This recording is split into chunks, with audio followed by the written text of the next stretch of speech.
Namaskar, Jai Hind, Jai Bharat, and welcome to Dev Talks. This is Adi Achint. Yes, both of us are wearing green once again, and sir का तो background भी green है. But in any case, that is what I want to introduce. Colonel Ajay Raina, and the book for the week is The Lion of Ladakh.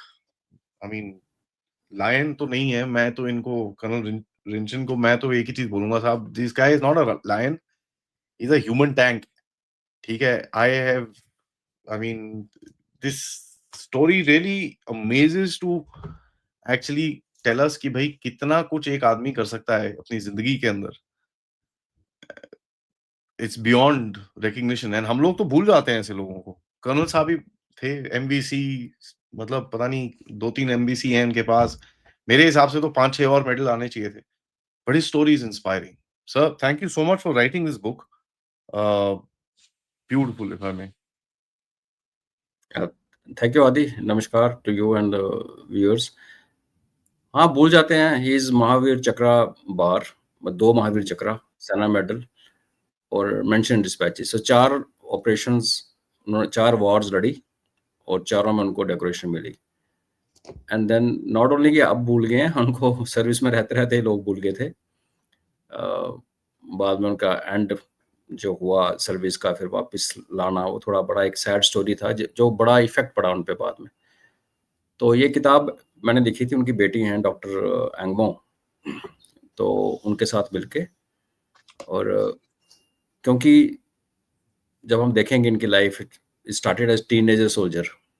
बिल्कुल, he was I think 16 years old, 17 years old जब पहली बार ही volunteered. तो उस time documentation Indian army के पास डांकी नहीं थी, तो इनके पास क्या होगी, किसी के पास क्या होती. तो बेस्ट सोर्स ये था कि इनकी फैमिली के अंदर से मिले. तो आई वाज फॉर्चुनेट इनफ कि his daughter agreed to collaborate. तो फिर इनकी जो फैमिली एल्बम और जो इनके नोट्स, अपने नोट्स हैं, उनके बेस्ड पे ये किताब बेस की गई. क्योंकि अगर आप 62 की हिस्ट्री देखेंगे तो वो अभी तक डिक्लासीफाई नहीं की है एमओडी ने. 71 की डिक्लासीफाई नहीं की, 65 की डिक्लासीफाई नहीं की.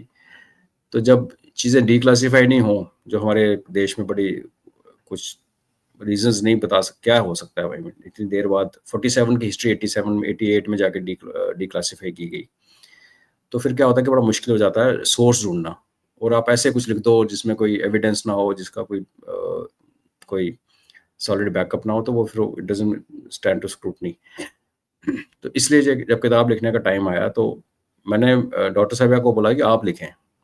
तो बट शी वाज हेजिटेंट, थोड़ा सा होता भी है. तो I wrote the book. But ये बुक इसलिए लिखी जा सकी बिकॉज ऑफ फैमिलीज कोऑपरेशन. और उन्होंने जो साथ में कंट्रीब्यूशन किया इन मटेरियल टर्म्स, फोटोग्राफ्स, कुछ नोट्स, कुछ कहानियाँ.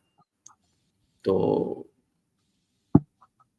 I think one of the most decorated soldiers, because Mahavir चक्रा बार 5 की 6 ही हैं, लेकिन उसके साथ एक सेना मेडल भी, उसके साथ एक मेंशन डिस्पैच भी, और उसके साथ जैसे आपने कहा कि काफ़ी सारे मेडल उनको और मिलने चाहिए थे.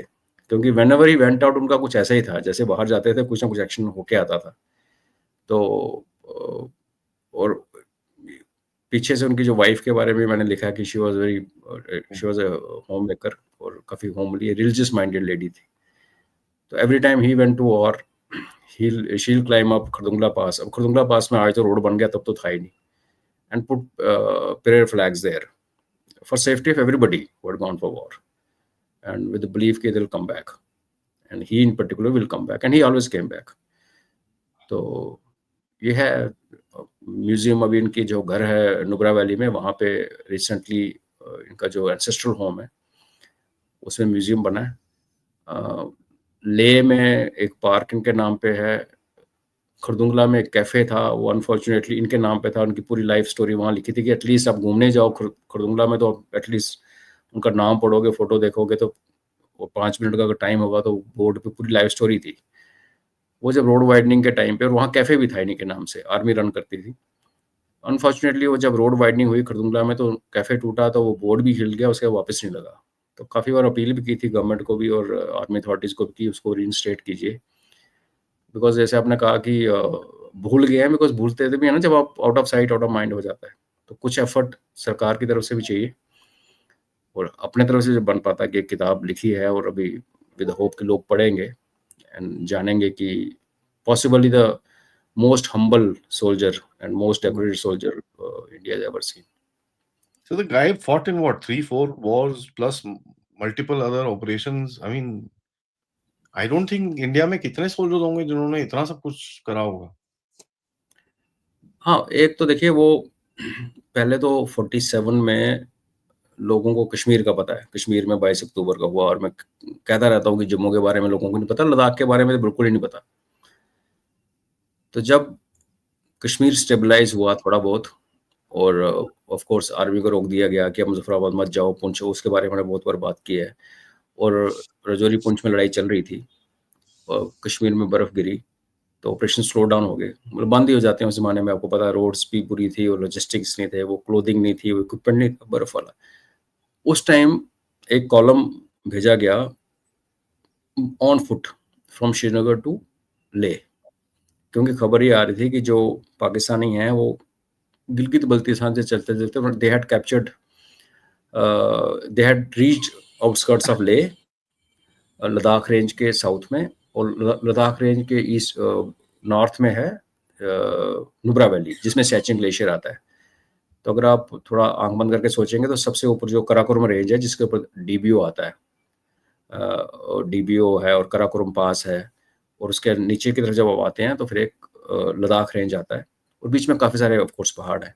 तो लद्दाख रेंज जो है ना, वो सेपरेट करता है ले डिस्ट्रिक्ट को, 2 भागों में काटता है। ऊपर का जो नुब्रा वैली है, तुर्तुक, नुब्रा, सियाचिन, गलवान, ये सारा उस तरफ आता है, और साउथ में जो है वो ले, कारू, ये जो पेंगोंगसो भी उस तरफ है, नॉर्थ की तरफ है ऊपर। हाँ, वो एक और रेंज बीच में पेंगोंगसो रेंज निकलता है। तो ये तब खबर आई थी कि दुश्मन जो है वो नुब्रा वैली में तुर्तुक की तरफ भी आ रहा है और इधर ले को कैप्चर करने के इरादे से आ रहा है। सर्दियां बड़ी थी, ऑपरेशन बंद ही थे ऑलमोस्ट, तो तब 60 फुट बर्फ थी जुजिला पे, 60 फीट। तो तब वहाँ पे एक डोगरा बटालियन के लाहौल स्पीति के ट्रुप्स थे, उनको ऑन फुट भेजा गया कि आप जाके ले पहुंचो, बिकॉज ले में आर्मी थी नहीं, और वहाँ पे जो छोटी मोटी पुलिस की टुकड़ी थी, और जो महाराजा के टाइम की जो वहाँ तहसीलदार रहता था, एक रेजिडेंट रहता था ब्रिटिश, वो सारे निकल चुके थे। तो ये लोग वर्दी पहन के नहीं गए, इन्होंने लाहौल स्पीति और लद्दाख का मिक्स अटायर पहना, बिकॉज वर्दी तब थी नहीं फौज के पास इतनी अच्छी कि जो 60 फीट की बर्फ में लोगों को चला के सर्वाइव कर सके। तो उन्होंने वही ट्रेडिशनल कपड़े और ट्रेडिशनल फुटवियर पहन के शीप स्किन के और वो गए। तो उसमें मेजर पृथ्वी चंद से जो उनके लीडर थे, और उनके 2 IC थे कैप्टन कुशाल चंद, दोनों ठाकुर, दोनों लाहौल के, हिमाचल के, और दोनों कजिन थे। और उनके साथ उनका अपना ही अंकल थे एक, I'll just give you his name, and ये 3, और इनके पास टोटल मिला के ओवरऑल फिर 60 एक बंदे। और तो ये चल के पैदल 2-2.5 महीने लगा के उस जमाने में वो ले पहुंचे थे। तो वहां जब जाके देखा तो खबरें पता चली कि, और उसके इनके आने के बाद पीछे से कारगिल वगैरह, द्रास, जुजिला सब कैप्चर हो गया था। पाकिस्तानी जैसे बर्फ पिघली थी ना, आगे थे वो, और एयर कनेक्टिविटी थी नहीं, रोड कोई थी नहीं, और इनको बोला गया कि आप ले को आपको डिफेंड करना है। तो जो मेजर पृथ्वी चंद थे, उन्होंने लोगों को इकट्ठा किया, लोकल्स को, और कहा कि भाई मुझे वॉलंटियर चाहिए, कि 50-60 लोगों के साथ तो नहीं कर सकते ना आप डिफेंड, जब वो हजारों में आ रहा दुश्मन। तो ये लोकल्स बुद्धिस्ट, सारे बुद्धिस्ट थे, वो कहते लड़ाई तो हम लड़ेंगे नहीं, हम अहिंसावादी हैं। तो सेकंड ऑप्शन ये थी कि या फिर लेह से और ईस्ट की तरफ, जो मनाली रोड आज की है, उस तरफ 60-70 किलोमीटर दूर एक गांव था, कि वहां शिफ्ट कर दो पूरी पॉपुलेशन को, कि वहां तक दुश्मन जब पहुंचेगा तब तक इंडियन आर्मी कुछ ना कुछ हो जाएगा। और एक दस्ता चल पड़ा था पैदल मनाली के रास्ते से, लेकिन वो बर्फ पिघलने के बाद, और जुजिला से अभी और आने थे, लेकिन ये प्लान था वो पूरा नहीं हो पाया, बिकॉज जैसे मैंने कहा, इनके आने के बाद और बर्फ पिघलने से पहले पाकिस्तानीज गिलगित स्काउट्स ने आके पूरा जुजिला, द्रास, कारगिल इसको कैप्चर कर लिया था। तो लेह कट गया था, और करते करते वो लोग लेह से 10 किलोमीटर दूर निमू जो है, जहाँ पे इंडस और जंस्कार रिवर मिलते हैं, हाँ, इनके जो अंकल थे वो भीम सिंह थे। तो ये भीमचंद, तो पृथ्वी चंद, कुशाल चंद और भीमचंद तीनों ठाकुर थे। और एक बाद में मेजर हरि सिंह आए, वो भी हरिचंद थे। तो 4 चांद जो ले के ऑपरेशंस में जो 4 हीरोज उभर के आए, उसमें ये मेजर पृथ्वीचंद और कुशाल चंद को सेवियर ऑफ ले बोलते हैं, बिकॉज उन्होंने जो एक तांगसिक ब्रिज था उसको बिल्कुल दुश्मन के सामने सामने जला दिया था। लकड़ी का वो रोप ब्रिज था, उसलिए वो इंडस क्रॉस नहीं कर पाया था एनिमी फॉर, उनको टाइम मिल गया था। तो इन दोनों को महावीर चक्र मिला, हरिचंद को भी महावीर चक्र मिला। वो कमांडो रेड्स एक्सपर्ट बने लद्दाख में। स्पेशल फोर्सेस तो उस टाइम था ही नहीं, कॉन्सेप्ट हमारे पास था नहीं, तो उन्होंने किया था। और जो भीमचंद थे उनको दो वीर चक्र मिले थे। तो इनके बीच में 5 गैलेंट्री अवार्ड्स हैं चारों के बीच में। तो फिर मेजर पृथ्वीचंद ने कहा भाई मुझे तो कोई तो चाहिए, अगर आप नहीं लड़ोगे तो हमारे पास, तो हम लड़ेंगे और मर जाएंगे, तुम लोग रख नहीं सकते। तो एक बच्चा जो था 17 साल का, उसने हाथ खड़ा किया, और वो था चिवांग रिनचिन। और मतलब वो तो technically he was not eligible to fight, but उस जमाने में ये वोकिज्म और ये इतना वो था नहीं। तो वो और उसके आने के कारण उनके साथ कोई 15-20 फ्रेंड्स और आए। टोटल 29 थे ये लोग।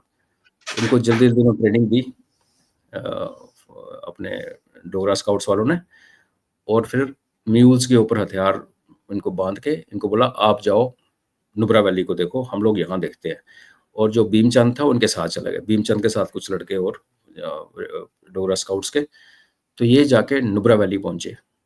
तो वहाँ पे फिर शुरुआत हुई, जो लोकल्स को रिक्रूट किया, उनको देखा। जब लोकल सुनने लगे कि जो पाकिस्तानी आर्मी आ रही है वो लूट मार कर रही है, लेडीज़ को मोलेस्ट कर रही है, तो उनको बताया गया भाई कोई ऑप्शन नहीं है आपके पास, बुद्धिज़्म और पीस बाद में देखेंगे, आपको लड़ना पड़ेगा।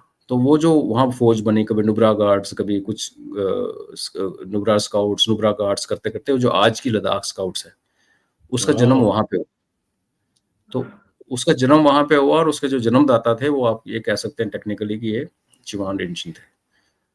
तो जब लड़ाई हुई, और इस किताब में फिर पूरा उसकी कहानी है कि कैसे कैसे कैसे करते वो लड़ते गए और सीज फायर हुआ। तो इनको महावीर चक्र जब दिया गया तो सरकार को समझ नहीं आई कि इनको क्या रैंक दें, क्योंकि वॉज यंग, ऊपर से ही वॉज अंडर मैट्रिक, ऊपर से वर्दी भी नहीं थी।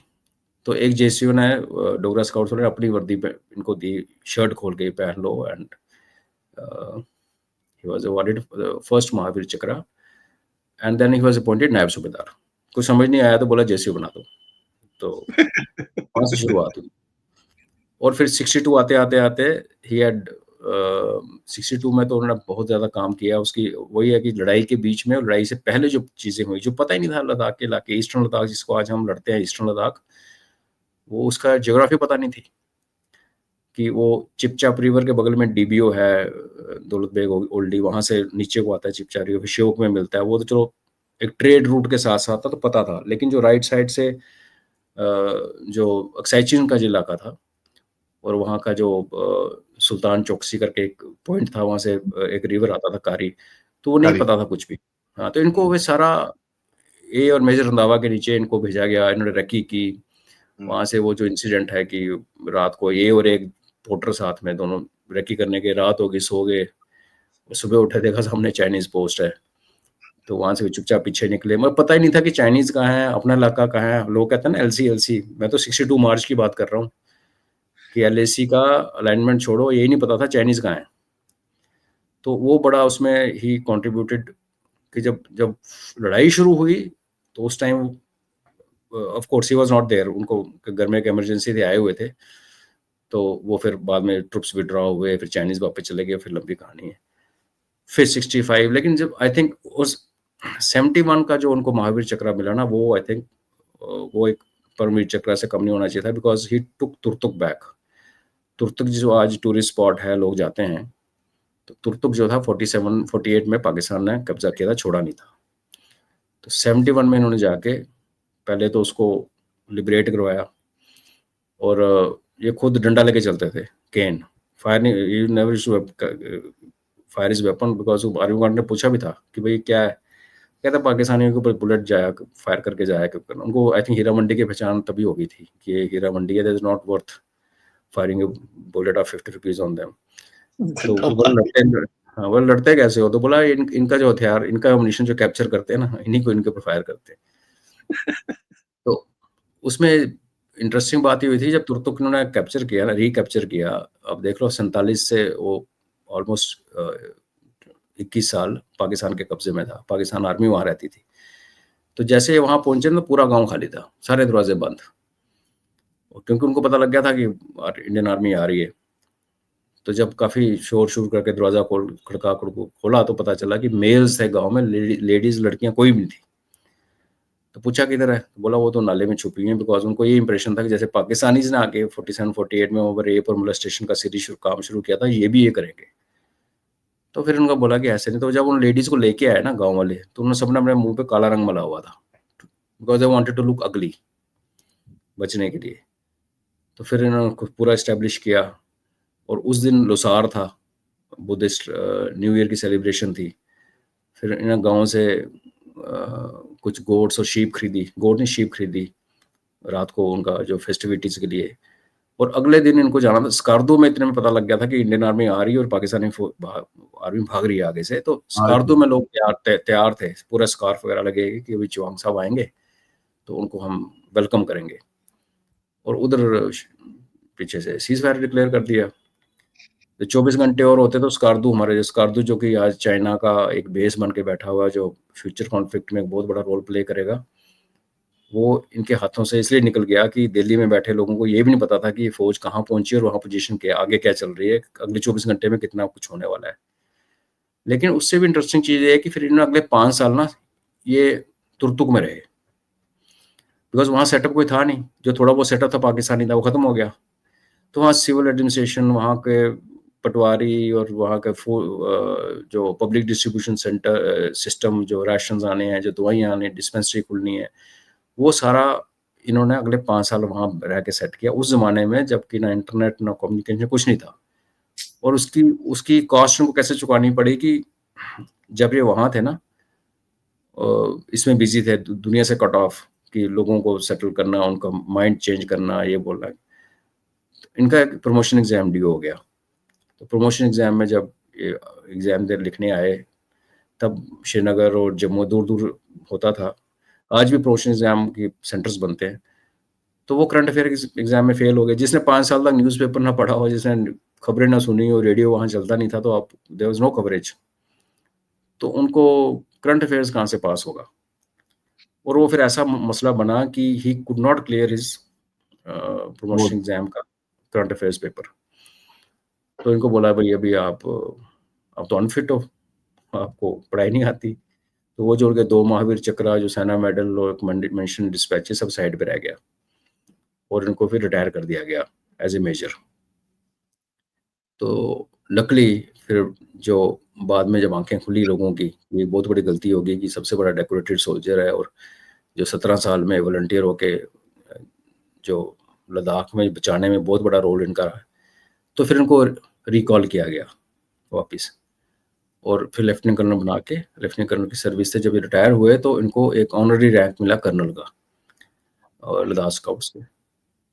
मगर तब तक वो काफ़ी डिसहार्टेंड होते गए। उनका एंड जो, और रिटायरमेंट के बाद भी ये क्या करते रहे, इनका जो घर था लेह में, वो बन गया एक धर्मशाला। जिसको कोई वॉर विडो है या जो भी सेक्स सर्विसमैन है, जिसको कोई भी प्रॉब्लम है, और डीसी ऑफिस में काम है या सिविल अथॉरिटी से काम है, वो सीधे इनके घर में। तो इनकी बेटी सुनाती है कि इनका लंगर खुला रहता था 24 घंटे, और ऑर्डर था जो भी आएगा खाना मिलेगा। ये नहीं कि फीस्ट नहीं, सिंपल खाना मिलेगा। और अगले दिन ये चुआंग साहब उनको लेके डीसी के ऑफिस जहाँ भी जाना, तो क्योंकि स्ट्रेचर था, लद्दाख जो बड़ी क्लोजली निट कम्युनिटी है, और वहाँ पे ना हायरार्की नहीं है। अब डीसी हो और आपका भाई चपरासी है, डजंट मैटर, आप एक बराबर हो अपने सोशल सर्कल में। और वहाँ पे इनका बहुत बड़ा कद था, बिकॉज इतनी डेकोरेशंस हो रही है। तो जहाँ भी जाते थे तो सिविल अथॉरिटीज़ इनकी बात सुन के उसका जो भी अफेक्टेड था, जो वीरांगना थी या जो एक्स सर्विसमैन था, उनका ये वो काम कर लेते थे। तो ये चलता रहा। लेकिन एक होता ना, एक आप डिसहार्टन हो जाते हो कि इतना कुछ किया और इतना, और रिकॉग्निशन तो छोड़ो, आपको प्रमोशन तक नहीं मिली, और उसमें आप प्रोसीजर लेके आ गए कि ये एग्जाम नहीं पास हुआ, वो एग्जाम नहीं पास हुआ। ही टुक टू ड्रिंकिंग, हेवी ड्रिंकिंग, और एंड में actually he died young because of liver cirrhosis or some related thing. It was sad end, but चलो वो that was only fag end of his life. Otherwise like you said कि वो हर जगह लड़ाइयाँ तो लड़ाइयाँ, उसके अलावा जो किया, जो बंकर्स आज ईस्टर्न लद्दाख में बने उनके सामने, रजांगला की लड़ाइयाँ लड़ी गई, रजांगला में he was there much before that. Yeah. और चशूल के डिफेंस, ये और बटालिक जो पाकिस्तान की तरफ है, कारगिल इलाका, वहाँ पे डिप्लॉयड थे। देन ही वाज डिप्लॉयड इन तंगदार। तो पूरी लाइफ ही फील्ड में कटी, ऑपरेशंस में कटी। और तुर्तुक सर, रिटायरमेंट, सियाचिन आप जा नहीं सकते बिना तुर्तुक के। या सियाचिन का एक्चुअली क्या है ना, जब जब नुब्रा में उतरते हो ना, तो वहाँ दिस्कित आता है एक जगह, दिस्कित से एक रास्ता जाता है सियाचिन की तरफ, जो ससोमा एक जगह है। ससोमा से अगर आप राइट मुड़ जाते हो, ऊपर चढ़ जाते हो, then you go to DBO, उस तरफ का पुराना लिंक है। और सीधे जाते हो, सियाचिन बेस कैंप आता है। लेकिन वो सियाचिन का जो सेक्टर, लेफ्ट की तरफ सेक्टर है पाकिस्तान का, वो तो आप समझ लो कि तुर्तुक उसके पैरेलल है, बीच में श्योक रिवर है। तो सियाचिन का एक फ्लैंक तुर्तुक संभालता है, सियाचिन से बाहर है। तो अगर जो चाइना का ड्रीम था, बेसिकली क्या है, श्योक रिवर जो आ रहा है, वो श्योक रिवर वही रिवर है जहाँ से गलवान रिवर आके उसमें मिलता था, जहाँ पर लड़ाई हुई थी, वो वही पॉइंट था जहाँ पे गलवान और श्योक मिलते हैं, उससे थोड़ा अंदर की तरफ गलवान वैली में। तो ये तो शुरू से चाइना का ड्रीम था कि श्योक वैली को पूरे को ले ले और पाकिस्तान से सीधा लिंकेज करे स्कार्दू के साथ। और वो ऐसा करने में ऑफ कोर्स आपका सियाचिन वगैरह ऑटोमेटिकली उनके पास चला जाता है। सियाचिन, तो डीबीओ पूरा ये सारा कट जाता है। मतलब आप श्योक रिवर का अगर मैप में देखेंगे, उस कोर्स जहाँ पे वो गलवान से मिलता है, गलवान रिवर से, और फिर वो वेस्ट मुड़ता है, पहले ऊपर से आता है नॉर्थ से नीचे। तो जब ऊपर से आ रहा है तो वहाँ चिपचैप रिवर से मिलता है, और चिपचैप और श्योक के कंजंक्शन के ऊपर डीबीओ है, और उसके उसके फर्दर नॉर्थ में कराकोरम पास है। में। हाँ, तो अगर आप उसको छोड़ दीजिए, जहाँ पे नीचे आके श्योक सीधा नीचे आता है साउथ, और साउथ से जब वो वेस्ट की तरफ मुड़ता है, और वहाँ फिर गलवान भी रिवर भी उससे मिलता है, उससे पहले मुड़ने से पहले। तो वो जो और चिपचाप रिवर ऊपर मिल गया, ये हो गया। फिर एक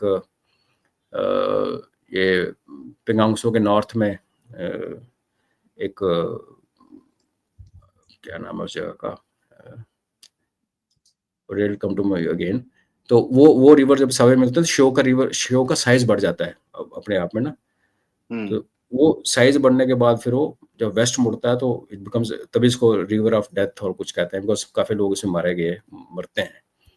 तो इसी रिवर के साथ साथ जो अल्टीमेट चाइनीज ड्रीम है, वो ये है कि श्योक जैसे वेस्ट मुड़ता है, तो वो गलवान वैली से आए, तभी गलवान तक पूरी सड़क बना रखी है उस तरफ, और ये पूरा काटते हुए चले जाएं। तो उसमें दिस्कित, हुंदर, तुर्तुक, ऊपर प्रतापुर, एंड फिर सियाचिन बेस कैंप का जो इलाका ससोमा, वो सारा कट जाता है। तो इन्होंने, वही है, ये लोगों ने अपना खून और पसीने के साथ इस टेरिटरी को संभाल के रखा। सियाचिन में ऑपरेशन शुरू होने से पहले निगलेक्टेड और इग्नोर्ड एरिया था, ईस्टर्न लद्दाख, कराकोरम का बेस, यहाँ को ज़्यादा केयर नहीं करता था। इतना बुरा हाल था कि सियाचिन में पाकिस्तानी आके फॉरेन एक्सपीडिशंस भेज रहे थे मॉनिटरिंग के, हम सो रहे थे। तो उस टाइम पे जब कुछ भी नहीं था, किसी की नजरें यहाँ नहीं थी, तो इन लोगों ने संभाल के रखा ना, लद्दाख स्काउट्स ने। और and colonel Chauhan Singh was very much there all through and through.